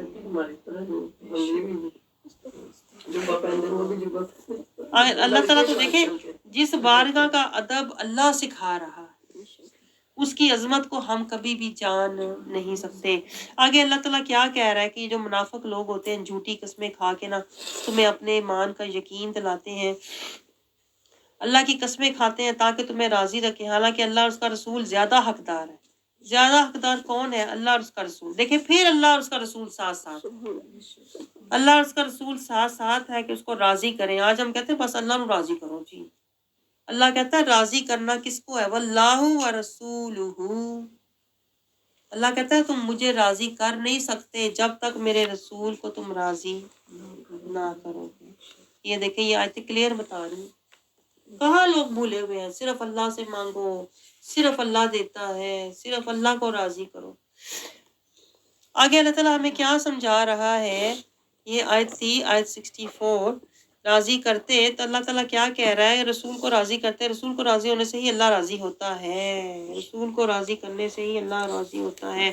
آج 63 میں اللہ کیا کہہ رہا ہے؟ وہ شخص کیا وہ نہیں جانتے کہ جو شخص اللہ اور اس کے رسول کی مخالفت کرے گا، دیکھیں مخالفت میں بھی اللہ اور اس کا رسول ساتھ ساتھ ہے، کہ جس نے اللہ کے رسول کی مخالفت کی نا، یعنی کہ رسول اللہ صلی اللہ علیہ وسلم کی سنت کو چھوڑا، جس نے رسول اللہ صلی اللہ علیہ وسلم کی شریعت کو چھوڑا، تو جس نے رسول کو چھوڑا اس نے اللہ کو چھوڑا، جس نے رسول کی نافرمانی کی اس نے اللہ کی نافرمانی کی، جس نے رسول کی مخالفت کی اس نے اللہ کی مخالفت کی۔ آگے آیت نمبر 69 پہ ہم جاتے ہیں کیونکہ یہ سارا یہی ہے، منافقین کا بیان ہے۔ پھر اللہ کہتا ہے یہ جو منافق ہیں یہ جہنم میں ہوں گے، عذاب میں رہیں گے، یہ فاسق ہیں، یہ مجرم ہیں، یہ اپنے آپ سے ہی بے خبر ہیں۔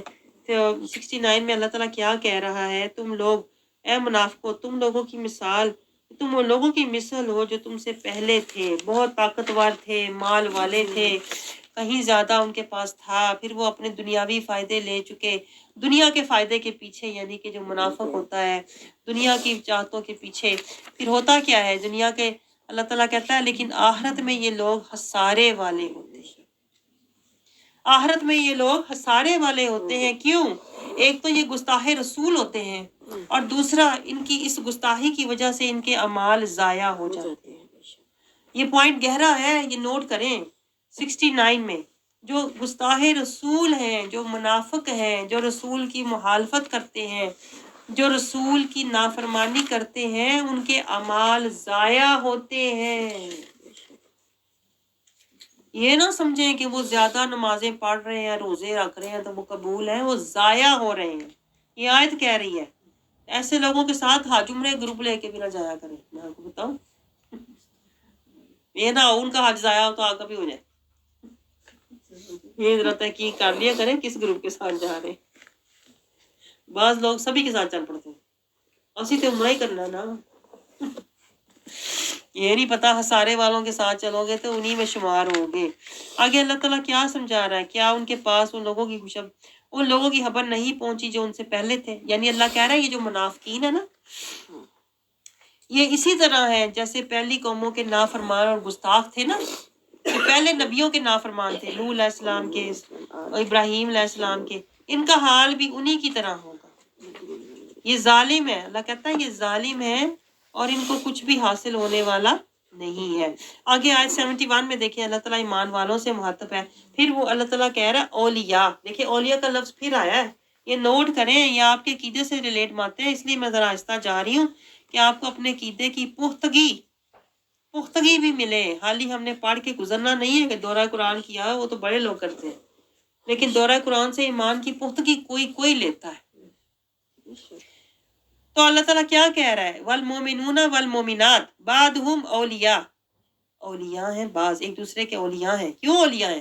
کیونکہ ان کا رستہ ایک ہے، امر بالمعروف والنہی عن المنکر، ان کا رستہ ایک ہے، صراط المستقیم۔ ان کا اعمال ایک جیسے کرنے کی کوشش کرتے ہیں، نماز کو قائم کرنے کی کوشش کرتے ہیں، پڑھنے کی نہیں قائم کرنے کی، زکوٰۃ دیتے ہیں لیکن نفس کشی بھی کرتے ہیں، اور کیا کرتے ہیں؟ اللہ اور اس کے رسول کی اطاعت۔ دیکھیں یہ پوائنٹ نوٹ کریں، ایمان والے کون ہیں؟ ہر کوئی ایمان والا نہیں ہے جو نماز روزہ حج اکٹھا کر کے لے آئے۔ ایمان والے وہ ہیں یطیعون اللہ ورسولہ، جو اس کے رسول کی اطاعت کرے، جو رسول کی بےادبی کرے، جو رسول کی شان میں گستاخی کرے، جو رسول کی عظمت کو گھٹائے، وہ کبھی بھی مومن ہو نہیں سکتا۔ ایسے لوگ عمل کرتے رہیں ڈھیروں ڈھیر، اللہ نے ان کے سارے اعمال ضائع کر دینے۔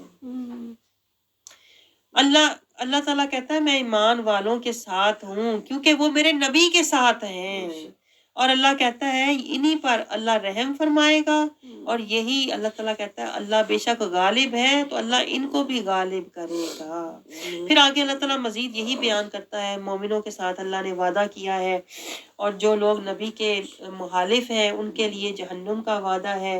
پھر آگے اللہ تعالیٰ مزید کیا سمجھا رہا ہے کہ یہ جو منافقوں کی فطرت 74 میں اللہ ان کی فطرت بتا رہا ہے کہ وہ اسی طرح کرتے ہیں، یعنی من کے کافر ہوتے ہیں، اسلام کے مخالف ہوتے ہیں، لے کر بھی وہ ناشکرے ہوتے ہیں، لیتے سب کچھ رسول سے ہی ہیں۔ یہ ذرا نوٹ کریں، آیت 74 میں ہے فَمَا نَقَمُوا إِلَّا أَنْ أَغْنَاهُمُ اللَّهُ وَرَسُولُهُ۔ یہ دیکھیں پھر آ گیا وَرَسُولُهُ، یہ اسی کو دیکھیں نا، وہ اعلیٰ حضرت نے کہا تھا کہ وہ کھاتے ہیں اور گراتے ہیں، کیا انہی کا کھاتے ہیں انہی پر گراتے ذرا دسو۔ نفس دشمن ہے دم میں کے راستے میں ہے جب جاتا ایمان۔ یہ جو وہابی ہیں یہ انہی کا کھاتے ہیں انہی پر گراتے ہیں۔ عجب ہے یہ کھانے گرانے والے۔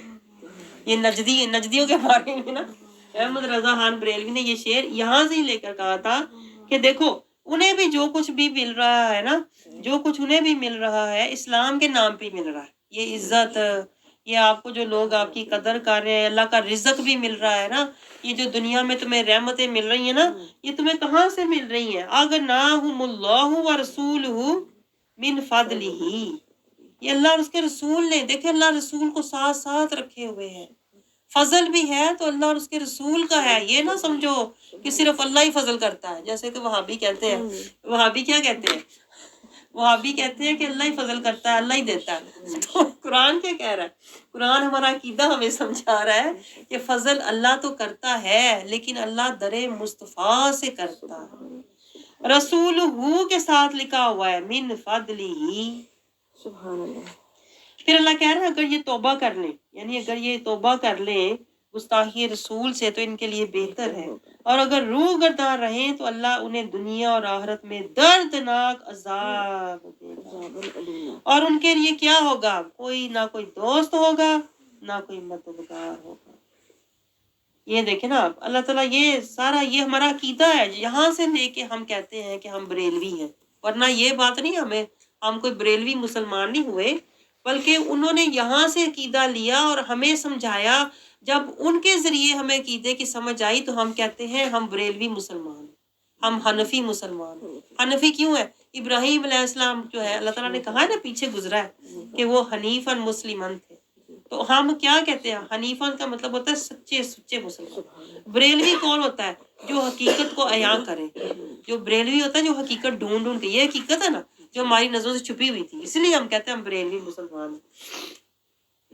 آگے اللہ تعالیٰ ہمیں کیا سمجھا رہا ہے کہ جو منافق ہوتے ہیں نا، ایک تو جھوٹے ہوتے ہیں اور دوسرا وہ شرطیں لگاتے ہیں، یہ ہوگا، اللہ ہمیں دے گا نا پھر ہم خرچ کریں گے۔ تو جنہوں نے خرچ کرنا ہوتا ہے نا، میں آپ کو بتاؤں، اللہ یہ سمجھا رہا ہے جنہوں نے اللہ کے راستے میں خرچ کرنا ہوتا ہے نا، وہ فاقے میں بھی کر دیتے ہیں۔ جیسے نبی صلی اللہ علیہ وسلم، صحابہ کرام ہوتے تھے، سب اللہ کے راستے میں لٹا دیتے تھے۔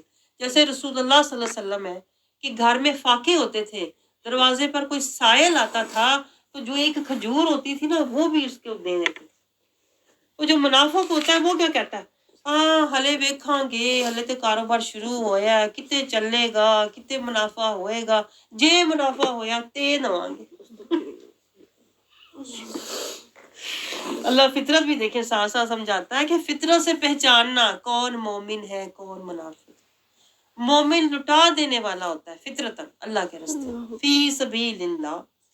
مومن نہیں سوچتا میرا کچھ بچے گا کہ نہیں، میرا کچھ رہے گا کہ نہیں، میرا کی بنے گا، میرا کی ہوئے گا، مومن نہیں سوچتا، چل پڑتا ہے نفس کشی میں، مجاہدے میں، اللہ کے راستے میں، جو کچھ بھی آئے، انفسکم اموالکم، اللہ کے راستے میں دیتا جاتا ہے، لٹاتا جاتا ہے۔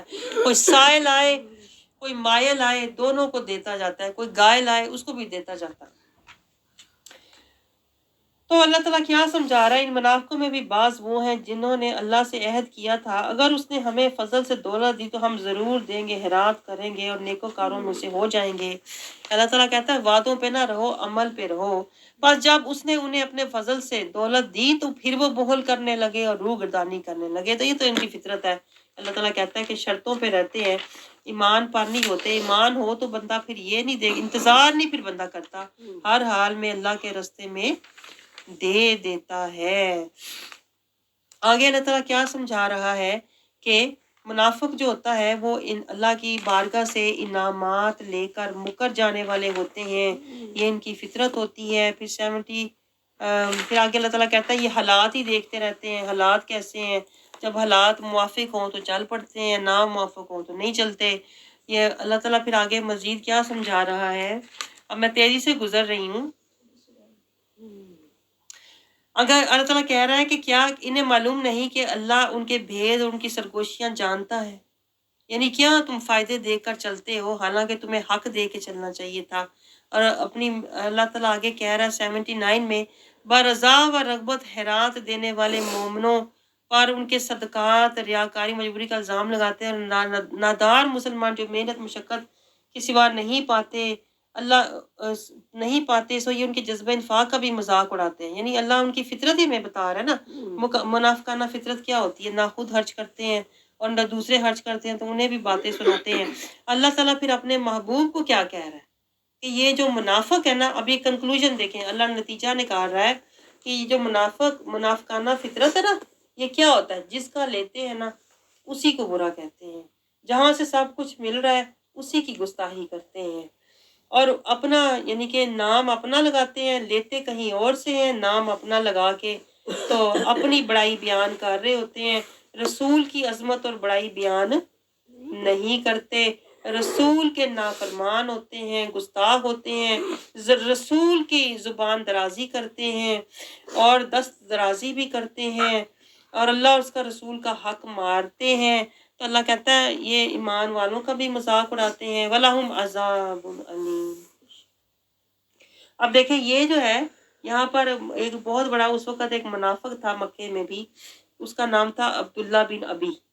اب دیکھیں نام اس کا عبداللہ تھا، یہ پوائنٹ نوٹ کریں ذرا، نام عبداللہ تھا اور حال کا وہ منافق تھا، اور جب وہ مرا تو یہ دیکھیں یہ آیت جو ہے 80 میں اللہ تعالیٰ کہہ رہا ہے آپ خواہ ان بدبخت گستاخ ان تانا زنی کرنے والوں کے لیے بخشش طلب کریں یا ان کے لیے بخشش طلب نہ کریں، آپ طبعی شفقت اور عفو و درگزر کی عادت کریمانہ کے پیش نظر ان کے لیے 70 مرتبہ بھی بخشش طلب کریں تو اللہ ہرگز نہیں بخشے گا۔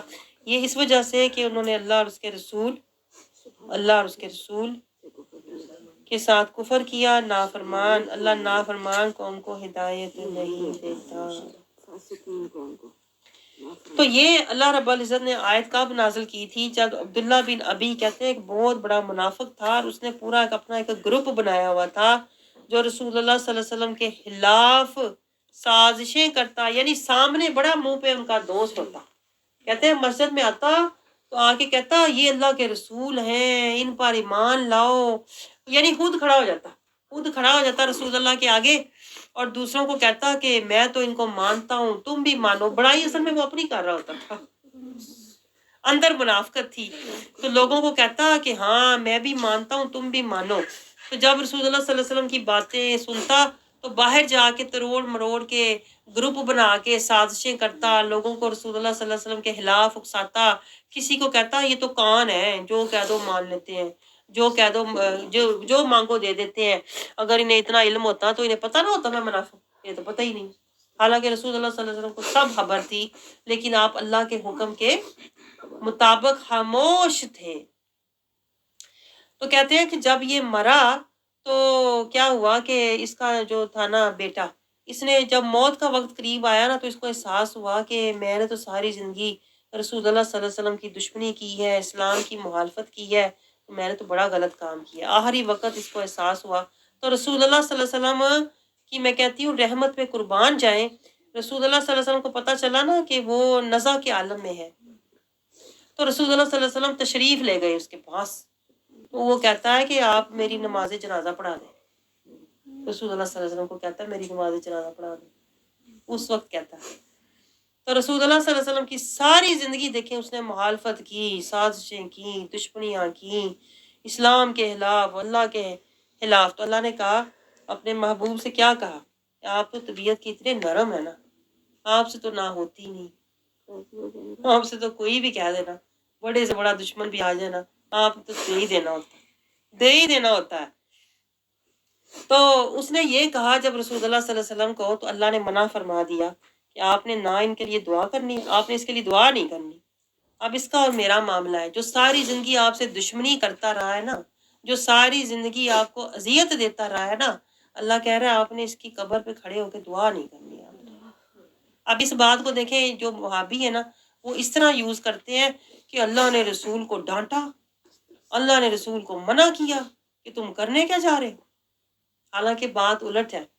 تو رسول اللہ صلی اللہ علیہ وسلم نے کیا کیا، رسول اللہ صلی اللہ علیہ وسلم کے پاس کہتے ہیں اس کی جب وہ فوت ہو گیا نا اس کا بیٹا آیا، بیٹا پکا مومن تھا، اندازہ کریں اتنا بڑا منافق تھا، بیٹا پکا مومن، بیٹا آیا بارگاہ مصطفیٰ میں تو کہتا ہے میرے باپ نے تو ساری زندگی آپ کو کوئی فائدہ نہیں دیا، تو اب وہ مر گیا ہے تو آپ اس کے لیے کچھ فائدہ کر دیں، اپنی قمیض اتار کے دے دیں، اپنی قمیض دے دیں تاکہ میرے باپ کو شاید کوئی فائدہ ہو جائے، اگر اس کو نہیں ہوگا تو اسلام کو تو ہوگا، اب کچھ تو دے دیں، میرے باپ کی بخشش کا کچھ تو ہو جائے۔ تو رسول اللہ صلی اللہ علیہ وسلم نے کہا اچھا چلو میں گھر سے ایک میرا کرتا پڑا ہے میں منگوا دیتا ہوں، اپنے کرتا دے دیتا ہوں. تو جب رسول اللہ صلی اللہ علیہ وسلم نے اپنا کرتا بگوا کے دینے لگے نا تو بیٹا کہتا ہے وہ نہیں جو آپ نے پہنا ہوا ہے یہ دے. تو رسول اللہ صلی اللہ علیہ وسلم کی میں کہتی ہوں رحمت پہ قربان جائیں, آپ نے اپنا کرتا مبارک اتار کے دے دیا. اندازہ کریں کس کو, جو سب سے بڑا منافق. کیوں دیا؟ صحابہ حیران تھے. کہتے ہیں حضرت عمر رضی اللہ عنہ نے بڑا اعتراض کیا, یا رسول اللہ ساری زندگی اس کی دشمنیوں کی وجہ سے ہم جنگیں لڑتے رہے, ساری زندگی ہم جہاد کرتے رہے, اخیر آپ نے اس کو کرتا دے دیا, یہ کیا کیا؟ صحابہ کرام بڑے پریشان ہوئے.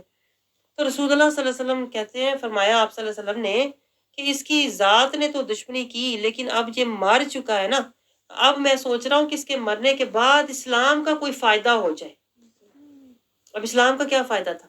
دیکھیں وہ اتنا بڑا اس کے گروپ تھے, کہتے ہیں جتھے تھے جو لے کے وہ فوجیں تھیں اس کی, عبداللہ بن ابی کی فوجیں تھیں اسلام دشمنی میں نا, اس نے مقابل کے لشکر بنائے ہوئے تھے. تو جب ان سب نے دیکھا کہ ہمارا سردار مرا ہے اور آخری وقت کہہ رہا ہے رسول اللہ کو میرا جنازہ پڑھا دیں, تو ہم کس کے کام کے اس کے پیچھے لگے ہوئے؟ آخری وقت بیٹا جا کے ترلے کر رہا ہے رسول اللہ کے اپنا کردہ دے دیں. تو وہ سارے جو اس کے پیروکار تھے, کہتے ہیں ہزاروں میں تھے, وہ سارے ایمان لے آئے. سوچیں آپ, سارے ایمان لے آئے. ہاں وہ سارے ایمان لے آئے کہ یہ تو ہمیں اس کے پیچھے تو ہم لڑ رہے تھے اسلام کے دشمن بن کے, تو یہ تو آخری وقت رسول اللہ کے پاس جا کے کہہ رہا ہے کرتا دے دیں جنازہ پڑھا دیں, تو ہم کس لیے اپنی زندگی اور ایمان اور آخرت برباد کیے بیٹھے ہیں؟ کہتے ہیں وہ ہزاروں کے لشکر سارے مسلمان ہو گئے. تو یہ راز تھا جو رسول اللہ صلی اللہ علیہ وسلم نے یہ حاکمانہ, دیکھیں رسول اللہ صلی اللہ علیہ وسلم کی بصیرت اور بصارت, یہ نہیں سوچا کہ میرا دل نہیں کر رہا میں کیوں دوں, ساری زندگی میرے راستے میں کانٹے بچھائے, دشمن میرے بنائے. یہی تو بات ہے, رسول اللہ صلی اللہ علیہ وسلم اپنے جذبات کو نہیں دیکھتے تھے, اسلام کو دیکھتے تھے, کس طرح اللہ کے دین کی مدد ہو, فائدہ ہو, اور اس کے لیے اپنا سب کچھ قربان کر دیتے تھے رسول اللہ. تو کہتے ہیں اس سے یہ ہوا, اس کو تو کچھ نہیں ہوا, یعنی کہ وہ جو عبداللہ بن ابی تھا وہ تو ظاہر اللہ کے عذاب میں گیا, کیونکہ دیکھیں اللہ نے یہاں کہا ہے آپ اس کے لیے بخشش کی دعا مانگے یا نہ مانگے, 70 بار بھی مانگے, اللہ کو اتنا غصہ ہے اس پہ کہ جو ساری زندگی میرے محبوب کو تنگ کرتا رہا, پریشان کرتا رہا, دشمنیاں کرتا رہا, سازشیں کرتا رہا, میرے محبوب کے ساتھ مکر کرتا رہا, میرے محبوب کے خلاف لشکر کشی کرتا رہا, اللہ کہتا میں نہیں چھڑنا ہے. یہ وہ ٹون ہے, آپ چھوڑ بھی دیں گے نا, اللہ کہتا ہے آپ تو ہے ہی نرم دل نا, آپ سے تو کسی کا درد برداشت ہوتا ہی نہیں, آپ سے تو کسی کا دکھ برداشت ہوتا ہی نہیں, آپ تو بڑے نرم دل ہیں. اللہ محبوب کو کہہ رہا ہے آپ تو رحمت للعالمین ہے نا, میں نہیں چھوڑوں گا اس کو, کیونکہ یہ میرے محبوب کا دشمن ہے. آپ نے دیا ٹھیک ہے, آپ نے کرتا دیا میرے لیے دیا, اسلام کے لیے دیا, لیکن میں اسے چھوڑوں گا نہیں, ابھی میرے عذاب میں آ رہا ہے. تو اللہ تعالیٰ اپنے غصے کا اظہار کر رہا ہے اس پر جو اللہ کے رسول کا دشمن تھا, نافرمان تھا. آگے اللہ تعالیٰ کیا سمجھا رہا ہے رسول اللہ صلی اللہ علیہ وسلم کی مخالفت کے باعث. اب یہاں پر جو بیان ہو رہا ہے نا, یہ وہ لوگ تھے جو جنگ میں شامل نہیں ہوئے تھے, جنگ تبوک میں نہیں ہوئے تھے, انہوں نے جہاد نہیں کیا تھا. جو منافق تھے انہوں نے کہا گرمی دیکھو, حالات دیکھو, اس وقت کہتے ہیں کھجوریں بھی پک گئی تھی, تو انہوں نے کہا بغات دیکھو, انہوں نے کہا اپنا آپ دیکھو. تو انہوں نے کیا کیا, وہ جنگ میں تبوک میں شامل نہیں ہوئے. تو حالانکہ اس جنگ میں کیا ہوا تھا, جنگ ہوئی نہ, آگے گئے تو جنگ ہی نہ ہوئی, یعنی کہ وہ ویسے ہی جو دشمن ہے نا وہ ادھر ادھر ہو گئے. اللہ کہہ رہا ہے میں نے تو صرف آزمانا تھا, میں نے تو صرف آزمانا تھا کہ کون میرے نبی کے ساتھ جاتا ہے, کون اپنے حالات نہ دیکھے, میرے نبی کی بات کو دیکھے. تو جنہوں نے نبی کی بات کو نہیں دیکھا, اپنے حالات کو دیکھا, کچھ ایسے تھے گرمی ہے, ریگستان ہے, سفر ہے, سامان بھی ہمارے پاس پورا نہیں ہے, اس طرح کے بہانے بنا کے نا وہ لوگ جو پیچھے رہ گئے. تو جو جان بوجھ کے اس طرح پیچھے رہے مال کے لیے اور اپنے حال کے لیے, تو وہ تو اللہ کے غضب کا شکار ہوئے. لیکن جو بےچارے اس طرح جن کا جنون ریزن تھی, جن کے بچے گھر میں چھوٹے تھے, یا بیوی اکیلی تھی, یا والدین بیمار تھے, یا کچھ ایسا تھا, وہ شامل نہیں ہوئے. تو اللہ تعالیٰ نے پھر ان کے لیے بعد میں پھر بخشش کا اعلان کیا تھا, لیکن یہ بعد میں ہوا تھا. پھر وہ جو صحابہ کرام تھے نا, پھر وہ پریشان ہوئے جب مسلمان جنگ کے بعد واپس آئے نا, جنگ تبوک سے، اور دیکھا کہ بھائی نہ انہیں کوئی نقصان ہوا ہے جو ہم سوچ رہے تھے، ہمارا گھر اکیلا ہے، میں کیسے جاؤں گا۔ اب دیکھیں یہ حالات ہمارے ساتھ بھی ہوتے ہیں، اس کو جنگ تبوک نہ سمجھے، اس کو یہ سمجھے کہ یہ حالات ہماری زندگی میں بھی آتے ہیں۔ ہم کہتے ہیں کہ نہیں میرے تو حالات، پہلے میں اپنے حالات دیکھوں نا۔ کوئی قرآن کی طرف بلائے تو ہم کہتے ہیں نہیں میرے پہلے میں اپنے گھر کے معاملات دیکھوں نا، پھر میں اپنی خواہشات دیکھوں نا، آج میرا دل نہیں کر رہا، پھر میں اپنے جذبات دیکھوں نا، آج میرا دل سو ہی جانا۔ تو اللہ تعالیٰ یہ جنگ تبوک کا جو سارا واقعہ ہے نا، اس میں اللہ تعالیٰ اصل میں یہ سمجھا رہا ہے کہ کچھ لوگوں نے اپنے حالات دیکھے، اپنے باغات دیکھے، اپنے واقعات دیکھے، اور وہ جنگ میں شامل نہ ہوئے، اور بعد میں وہ پریشان ہو گئے کہ ہم نے یہ کیا کیا ہے۔ اور پھر وہ بارگاہ مصطفیٰ میں انہوں نے رجوع کیا، اور پھر نبی صلی اللہ علیہ وسلم بھی انتظار کرتے رہے کہ جب توبہ کا حکم نازل ہوگا، آیتیں نازل ہوں گی تو پھر میں ان سے کوئی بات کروں گا۔ یہ ہے نا آیت 86 میں دیکھیں، پھر جب کوئی صورت نازل کی جاتی تو یعنی اللہ کہہ رہا ہے یہ جو منافق ہیں ان کی تو یہ فطرت ہوتی ہے نا کہ یہ مطلب کے لیے ساتھ چلتے ہیں، یہ جہاد کے لیے نہیں چلتے، یہ صرف اپنا مفاد دیکھ کے چلتے ہیں، یہ صرف جہاں انہیں اپنا فائدہ نظر آتا ہے تو یہ چلتے ہیں۔ لیکن جو مومنین ہوتے ہیں، اللہ رسول، جو لوگ ان کے ساتھ ایمان لائے، اپنی مالوں اور جانوں سے جہاد کرتے ہیں، انہی کے لیے بھلائیاں ہیں۔ یعنی جو جنگ میں گئے تھے رسول اللہ صلی اللہ علیہ وسلم کے ساتھ گئے تھے نا، کامیابی اصل یہ ہے کہ اپنا ایمان بچاؤ، اپنی آخرت بچاؤ، یہ نہیں ہے کہ اپنا مکان بچاؤ اور اپنے کاروبار بچاؤ، یہ نہیں ہے۔ اللہ کہہ رہا ہے، پھر آگے اللہ تعالیٰ مزید کیا سمجھا رہا ہے کہ آیت نمبر ہم اگر جائیں 93 میں، اور نہ ایسے لوگوں، اللہ کہتے ہیں ایسے لوگ جو یعنی کہ بیماروں پر بھی نہیں ہے جہاد پر، جو بیمار ہیں، کمزور ہیں۔ اور 92 میں اللہ کہہ رہا ہے نہ ایسے لوگوں پر جبکہ وہ آپ کی خدمت میں حاضر ہوں اور آپ کے پاس سواریاں نہیں ہیں۔ رسول اللہ صلی اللہ علیہ وسلم کو اللہ کہہ رہا ہے اگر آپ کے پاس انف سواریاں نہیں ہیں اور جو لوگ آپ کے ساتھ نہیں جا سکتے نا، اور وہ بیچارے رو رہے ہیں کہ ہمیں ساتھ لے کر جائیں، یعنی ایک وہ تھے جو اپنے باغات کو دیکھ رہے تھے اور نہیں گئے، اور ایک یہ ہے جو رو رہے ہیں کہ ہمیں ساتھ لے کر جائیں، لیکن رسول اللہ کہہ رہے ہیں کہ ہمارے پاس سواریاں نہیں ہیں، سفر لمبا ہے، میں تمہیں ساتھ لے کر نہیں جا سکتا۔ تو جو ایسے ہیں جو جہاد کرنا چاہتے ہیں، جو من پاک والے ہیں، نیت صاف والے ہیں، جو رضائے خدا والے ہیں، اتباع مصطفیٰ والے ہیں، اللہ کہتا ہے ان کو تو اللہ درگزر کر دے گا۔ آگے اللہ کیا کہہ رہا ہے کہ اللہ 93 میں اللہ کی الزام تو فقط ان لوگوں پر ہے جو آپ سے رخصت طلب کرتے ہیں حالانکہ وہ مالدار ہے۔ رخصت طلب کس لیے کرتے ہیں؟